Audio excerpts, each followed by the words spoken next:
જેને વિવાદોની વચ્ચે રહેવું પસંદ છે, જે પોતાના નિવેદનોના કારણે અવારનવાર ચર્ચામાં આવતી હોય છે, એ કીર્તિ પટેલ. કીર્તિ પટેલે ગઈકાલે લાઈવ કરવાની વાત કરી હતી અને જે ઇન્દ્ર ભારતી બાપુ છે તેમના રાઝ ખોલવાના જણાવ્યા હતા. પરંતુ હવે આ બધાની વચ્ચે કીર્તિ પટેલે ગઈકાલે લાઈવ તો ના કર્યું, પરંતુ એક મોટો ધડાકો કર્યો છે અને કયા સાધુ સંતોના રાઝ ખોલ્યા છે તેની વિગતે ચર્ચા કરીશું. નમસ્કાર, હું છું પ્રથમ મોદી, આપ જોઈ રહ્યા છો નિર્ભય ન્યૂઝ. જૂનાગઢમાં ગિરનારની તળેટીમાં આયોજિત મહાશિવરાત્રીનો મેળો હતો અને મેળામાં જે કીર્તિ પટેલ છે તે મૃગીકુંડમાં સ્નાન કરવા ઉતરી પડ્યા. પરંતુ આ બધાની વચ્ચે તે સમયે જ વિવાદો શરૂ થઈ ગયા કે કીર્તિ પટેલ કોની મંજૂરીથી તે સ્નાન કરવા ઉતર્યા છે, કારણ કે ત્યાં ખાલી સાધુ સંતો જ જે છે સ્નાન કરી શકે છે.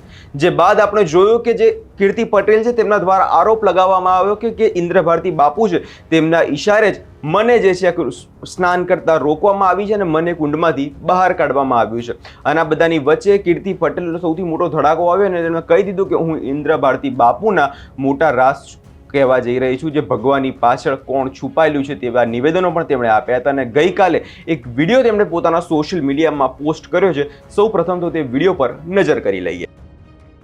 જય માતાજી મિત્રો, આજે મેં જે 9 વાગ્યાનો ટાઈમ મૂક્યો હતો કે હું લાઈવ કરવાની છું, ઈ લાઈવ રોકવા માટે મને મારા ગુરુનો આદેશ આવ્યો કે ભાઈ લાઈવ નથી થવાનું. એટલે ગુરુનો આદેશ ઈ મારા કહેવાય ને શિરોમણી છે. અને એવા સારા સારા સાધુ સંતોનો આવ્યો કે ભાઈ સનાતન ધર્મને છાંટા ઉડે એવો આપણે લાઈવ નથી કરવાનું બેટા, લાઈવ ના કરતી. એટલે બધાનું માન સન્માન રાખીને હું હજુ વાત જ કરતી હતી. એટલે મારું લાઈવ રોકવા માટે પોલીસની મને બે ગાડીઓ મારી પાછળ થઈ, બે ફોર વ્હીલો. વિચાર કરો તમે કેટલી એ વાતમાં પેલી સચ્ચાઈ હશે કે આટલા લોકોને મને રોકવા આવવું પડે છે. અને મારા ઉપર પોલીસની ફરજ રૂકાવવા માટેનો કેસ બનાવ્યો. તો તમે લોકો જોઈ શકો છો વિડીયોની અંદર કે મને કોઈ પોલીસે બહાર કાઢી જ નથી કુંડની અંદર, બરાબર. આજે વગર વાકે તમે કોઈનું બાવડું પકડો તો ભાઈ કોઈ વાક્ય એવું તો કે હું કોઈ ગુનેગાર છું તો તમે મારા હાથ પકડો છો. ઓલી પીએસઆઈ નાતી હતી, એ પીએસઆઈ નો હાથ પણ જો કોઈ પકડ્યો હોત ને પોલીસ વાળીએ તો એ શું કહેત કે ભાઈ હું ગુનેગાર નથી, તમે મને આવી રીતે હાથ પકડો છો. તો ત્યાં કુંડની અંદર પીએસઆઈ જેવા અનેક લોકો પાણી અંદર નાહ્યા છે. તો કીર્તિ પટેલ ઉપર એક જ ફરિયાદ કેમ ભાઈ મારું લાઈવ રોકવા માટે આટલું પોલીસ કેમ મારી પાછળ પડી છે, મારો પીછો કરે છે અત્યારે હાલમાં પણ, બરાબર. જય હિન્દ, જય સનાતન. હવે તો કઈ પણ થાય આ સચ્ચાઈ બહાર આવશે ને આવશે. અત્યારે તમે જુઓ પોલીસની આ ખોટી કામગીરી, તમે જુઓ એક દીકરીને રોકવા માટે આટલું પોલીસ પાછળ પડી છે મારી. જય હિન્દ, જય સંવિધાન.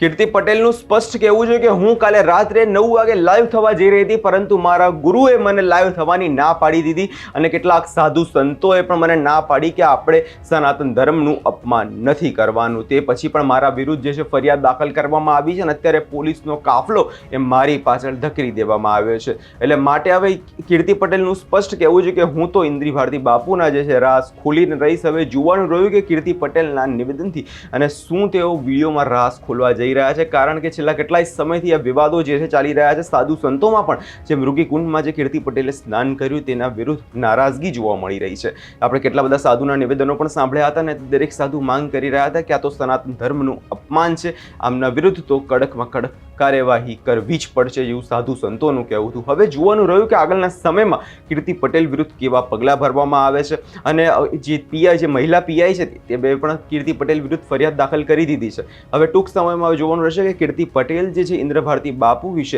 જે વિડીયો જે જાહેર કરે છે તે વિડીયોમાં કયા રાઝ જે છે ખુલી શકે છે. આ વિષય લઈને તમારો શું અભિપ્રાય છે તેમને કમેન્ટ કરી ચોક્કસથી જણાવજો. અને અમારી ચેનલ નિર્ભય ન્યૂઝને લાઇક, શેર અને સબસ્ક્રાઇબ કરવાનું ભૂલશો નહીં.